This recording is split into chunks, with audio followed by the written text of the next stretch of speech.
It all started when the Ford government announced in August of 2020 that they wanted to build a prison on a unique piece of farmland that used to be part of the Kemptville Agricultural College. In a time of disappearing farmlands, food insecurity, and climate crisis, it makes no sense to destroy this property.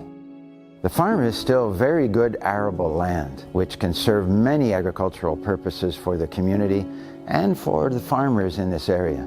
So the proposed prison was announced without any consultation with the municipality or the residents of Kemptville. Now, of course, anyone who's ever been subject to government consultation will know what I mean when I say that all they really mean by consultation is to tell us what they plan on doing.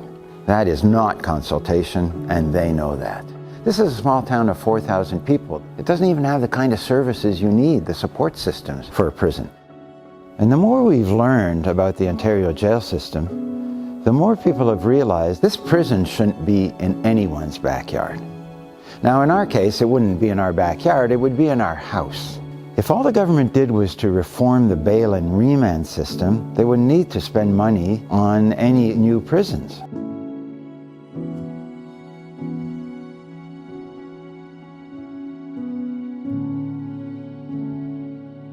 And the government knows this because during the pandemic, they let out about 1/3 of the population of the Ottawa Detention Centre, and there wasn't any increase in crime. There wasn't any problem with people showing up for their court dates. Because the municipality and our Member of Parliament, Steve Clark, were not providing any answers about the prison, residents here had to submit Freedom of Information requests.